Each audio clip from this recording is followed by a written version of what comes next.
Good morning, welcome everybody. I'm Scott Roberts. My wife and I are the owners of Peaceful Warriors Wellness Center here in downtown St. Petersburg, and we help people feel better, move better, be better with therapeutic massage, corrective exercise, stretching, reflexology, acupuncture, many other approaches and modalities available to help you reach your goals. So we're located at 19 Dr. Martin Luther King Jr. Street South in St. Petersburg. You can find us at www.peacefulwarriorswellness.com, and you can reach us by phone at 727-822-8866. I have the pleasure today of being joined by a friend of mine, Harry Pristau. He and his wife are in the process of starting a business called Voyage Med Spa. Correct, yes. Right? Voyage Med Spa. Voyage Med Spa. So tell me a little bit about yourself. How did you get started on this journey? What type of training? Tell us a little bit about your story. What got you interested in moving in this direction? That started very, very far back. Yeah. Unfortunately, we're getting older. Well, it's better than the alternative, I understand. That's right. That's Yeah. what we do. Good thing. But I started in amateur boxing like very early, with 16. And that kind of got me into keep the cover up always. And that got me into the field of fitness and interested in dieting, because you constantly have to make weight to keep your weight class and so on. And from there on, the big dream was always going to the United States. That was the thing growing up in Austria, small town. Okay. And watching Baywatch and seeing like people in slow motion running on the beach. I wanted to see that in life. Yeah. Yeah, Have you ever seen anybody running in slow motion on the beach? No, unfortunately not. No? I think they Okay. mispracticed. It's only on TV. That's only on TV. But so that was just, that's how I decided I want to go somewhere where it's warm, where it's on the beach. Okay. I grew up in mountains and snowboarding and skiing and mountain biking, stuff like this. And so California was, Arnold is there, so you have to Sure. go as an Austrian to California. But then they had earthquakes and they kind of freaked me out. So my brother and I, we came together. We decided to go to Miami, Florida. Oh. Didn't know much about Miami, just Miami Vice and the story. So moved there in '92, and started learning What did you do when English. you were in Miami? What did you do while you were in Miami? The idea was just to be for a year for language, Okay. learning English, and that turned into another year and another year. I applied then after the first year for a student visa, which was fairly easy these days in the 90s, and went to massage school. I met a guy, he was a massage therapist from Germany. He practiced there, so I thought that's interesting. Goes right kind of where I like to be with sport and stuff. And I started to work in gastronomy. That's a good field if you don't know what else to do. Okay. At least in Miami. And it gave me good time to do school next to it. So what was your experience with massage therapy? I mean, obviously, I've been a massage therapist for a while now, and Right. and a practicing massage therapist every single day, Yeah. 6 days a week at least. So, what was your experience? What did you feel? How'd that work for you? I liked it. I really liked it. I liked the hands-on part, and didn't really have to feel the body. So I started the school, and I think about 4 months before I would have finished school, my mother got diagnosed with cancer, and so my dad called, and I decided to move back to Austria with the Okay. intention to come back and finish school. So the plan was no more than between 1 and 3 years, come back to the States, and stay here. But unfortunately, life didn't work out that way. No, it didn't work out that way, unfortunately not. So I moved back to Austria, started there as a personal trainer and gym manager Okay. in Austria with a nice sized gym in a ski resort. So that was more seasonal. Winter was busy, summer Sure. everybody goes mountain biking, so there was travel time for me. 2 months off, so that Yeah. was beautiful. But the bad part, of course, was my mother passed away 6 months later with cancer. So yeah, that was the next step. Then I worked there for I think 3 years. We ran the gym and ran into a guy who said, "Oh, he's going to physical therapy school," and I had no idea about physical therapy. My idea was, yeah, they work with athletes and they show them how to move and stuff like this. So kind of thought like it's the same field I'm in. Similar. Somewhat, yeah.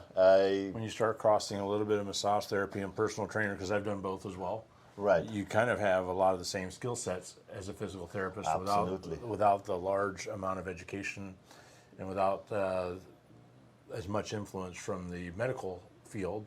Because here in the United States, physical therapy is considered to be part of the medical field. They get prescribed by a doctor to go get physical therapy. Yes. It's very regulated how much time they can do and how many sessions they can do, and Exactly. it's all wrapped up into a nice little package because of the insurance field and stuff like It that. has to be what you call insurance compliant. Right. Yeah. So it's very similar to what in a lot of ways to what I do as a massage therapist and having been a personal trainer with some corrective exercises and stuff like Exactly. that, but without those things in it. So for me, I like it better being in this side of that line than on that side. But You're right on that, and as I said, that was my idea of getting into that field, and I found out within 1 year, okay, this is not what it is. So that was a little bit an illusion, but so our education, it was a Dutch school, a Hollandish, like a Dutch school in Switzerland. So there was like a branch which was in Switzerland. So they were a little bit different structured than the Swiss schools. So we had 3 years of schooling and then 1 year of internships. Okay. So that was our structure before you finish the school. Where did we go with this? so what brought you back to the United States? Actually, so yeah, so I went to physical therapy school. Then after that, of course, didn't have money to travel or move anywhere, and it took another 10 years. 2009, I moved back to the United States. It was always on my mind. My brother lives here, and I always wanted to go back to the warm weather. And I just like it better here. Less. I don't know if that can be misunderstood, but there's less rules here in the sense of, if you ever have been to like Switzerland or European countries, they're more structured. There's way more rules, and it's much harder if you decide going in one direction with your education, whatever, to divert from that. So you have to kind of stick with it. I came here in 2009, but November 2009, 2010, I started. So what will I do now? I have to get either board certified for physical therapy. Like, I wasn't really up for that, or my head was not there because I was more busy with just trying to make a living and paying bills. And I started working at the gym again. Said like, why not start up on the bottom again, basically, or where I started out. So I did as a personal trainer, started to work out in the gym, and started to in South Beach get into wealthier clients through the gym. And there was actually basically one client. He brought me. He stopped at the gym, and he lived in one of those high-rise buildings, those in south of Fifth, the wealthy buildings. He said, "Why don't you train me over there?" I said, like, "Sure." And I started training him over there, and then he had some knee issues, some knee pain, and we worked on that, and then it just started to snowball. People were asking, "Hey, what you doing? What's your background?" And I got into helping them, and all of a sudden I didn't do much training anymore, or not very much, and more working on the table. Right. So, and I called it body coaching because it was not physical therapy, it was not massage, it was not personal training is either. a combination of all of them. Exactly. So I tried to pick all my best skills of what I thought is the best I can use for the individual, client and worked with that, and that worked very, very well. So I did very well in with that, started concierge service. So was nice. I had no overhead. That was the beauty of the business. It sounds nice, yeah. You know, I worked on package rates, and I just took my table, or a lot of clients had their own table in their apartment, so it just came in. We did stuff. Sometimes was functional stuff, work. Sometimes was manual work. Yeah. So depends. So tell me, how did you and Suzanne meet? We met online. Yeah? Yes, online. It was because in the wintertime, since South Florida is mostly snowbirds, I worked from November to April. I worked 14-hour days. So I had about 8 to 10 appointments a day. So there was not much going out. And on the weekend, I was too tired to go out. But I still thought, I needed somewhere a social life. I needed to go out and meet somebody. And I think, it can't hurt to try online dating. And because the nice thing was it was out of my regular routine. Usually I met only clients and a few people I knew. Not I can relate to there, that. so yeah. Yeah, So I know my clients, and right. I know people in RGA networking, and that's right, about it. Other than that, I don't know. Besides family, that turn into your friends, and then Right. that's your social circle. Yeah. So and I wanted to break out of that as well a little bit. So yeah, and we hit it off. It worked out. We So how did this vision of Voyage Med Spa come to life? The vision. Where you guys get to combine your skills together. Um, And what's your kind of- mission? What's your mission to help others? it grew slowly. I think Suzanne got tired of traveling as a doctor frequently. It's not really good for any relationship to have a part-time wife or a part-time husband. FaceTime is great, but also it's not something that's sustainable for years, I think. Mm-hmm. So we moved over here in 2020, in the COVID year, to St. Petersburg, not with the intention to planning here to have maybe a second apartment here and stay in Miami, because I still have my business down there, which of course with 2020, with all the restrictions in the building, I could not go in the buildings anymore. The buildings had all the individual restrictions, so that kind of was on the low. And Suzanne, as we just said, was a little tired of traveling, especially with the COVID. She got burned out with the whole COVID traveling and working in hospitals at that time. And then we were deciding, we open up a gym, or like a gym, a spa. And it started out as not as what it is now. It started out as a doctor spa for her with private clients, and what I do, combine that. And then it started into more, we talked more about it, realized anti-aging is aesthetics, that is something we really are interested in. And we strongly believe that when you look good, you feel good. So it's a kind of self-rewarding. That's not only that you feel good, but when you look good, when you like what you see, the reflection in the mirror in the morning, you take better care of yourself. You take care better of your surrounding. You're more aware of yourself, and that, I think, leads into other things in it. Then you might think you want to go to the gym a little bit more. You want to eat a little bit better. You want to get treatment of a massage therapist or whatever you need, whatever is good for you. So and yeah, that's where. Well, so many people in today's world think that anti-aging is, more focused on how much Botox I can put in, Exactly. how much anti-wrinkling cream I can use, Right.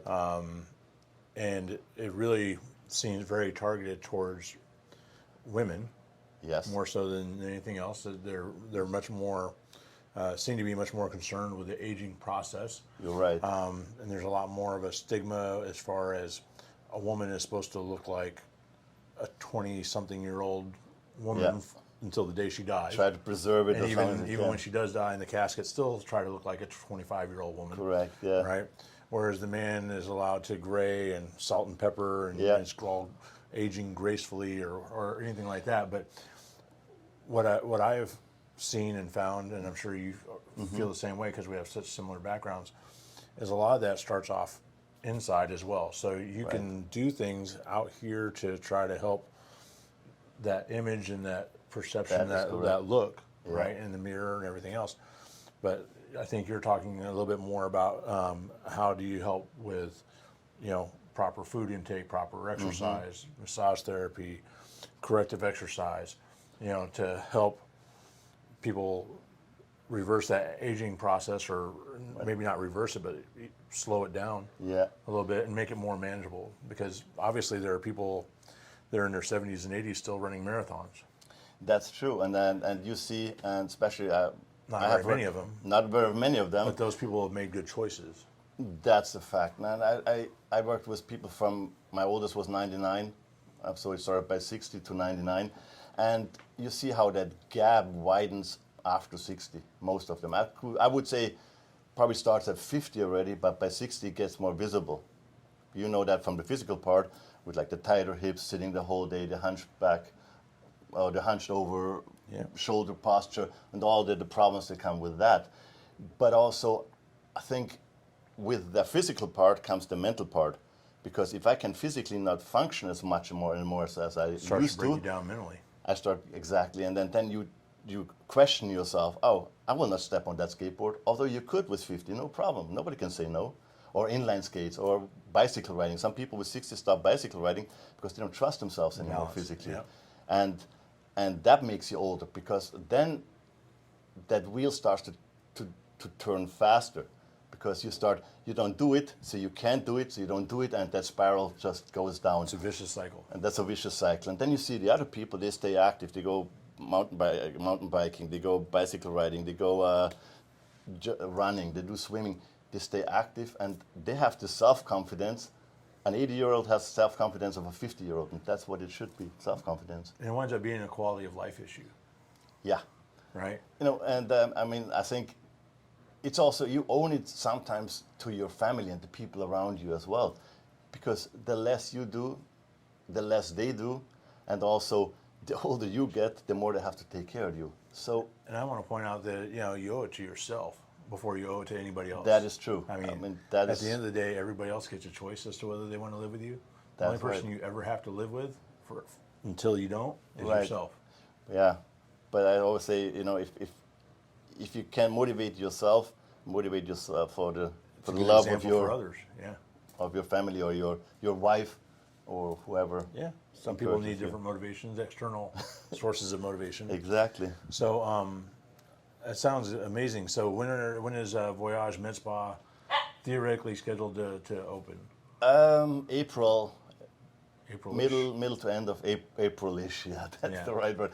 So it's the walls are up. We just got the beams in, the walls up, but there's every step is an inspection, and that has to wait. And I get the pleasure of painting the place. That will be fun. Sounds like it. Yeah. But I'm excited. So it's like now it's just. So do you have contact information? Do you have a website that you'd like to share with us and get people thinking about that? Yes, you will find us on the web Voyage Med Spa and Wellness.com. Voyage Med Spa and Wellness.com. That's the best link to. And where will it be located? It's on let's see, you want me to help you? Yeah. All right. So Voyage Med Spa is going to be on the second floor, upstairs above Panera Bread on 4th Street. And I think it's approximately 17th Avenue-ish, somewhere around there. If you know where Panera Bread and Outback Steakhouse is, they'll be upstairs. Yeah, right across from Sunken Gardens and Carrabba's. Up there on the second floor. You know your location. I do. I've been there. Lena and I sometimes go and do some painting of the pottery and ceramics and stuff like that right next door at Picasso. Practically Picasso, I think, is what it is over Picasso there. Right? It is, yeah. It's practically an Picasso. Institution in this town. Yeah. So that's where it's going to be. Is up on the second floor up there. I can't wait for your grand opening. I look forward to coming out there and supporting you. And, Oh, absolutely. and maybe coming out with some massage chairs and stuff like that, and maybe Same here. doing some stuff to help you promote yourself and get Oh, going. yeah. Would be exciting. Hit the ground Would be running. exciting. Oh yes. You better Would be ready. exciting. Oh yes. It's like Are I keep you, up with your pace. exercising? Not enough. Are you eating well? I'm just You running gotta around chasing my tail at the moment. That's most exercise. That's the way every business starts. So is there anything else that you would like to share with us and put out there for everybody? No, I don't think. I cannot think of anything. All right. So what's your ideal client? Ideal client is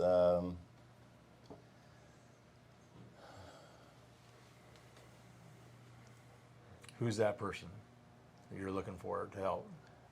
the person who wants to look younger, feel better about themselves, want to engage fully in life. All right. Well, thank you very much for joining us today, Harry. It's been a pleasure talking to you. Like I said, I wish you and Suzanne the best of luck, and look forward to being supportive and hopefully sending some clients your way. Thank you, Scott. All right. We appreciate it. Thank you. All right. So again, this is Scott Roberts, Peaceful Warriors Wellness Center in downtown St. Petersburg. We're here to help you feel better, move better, and be better. Have a great day.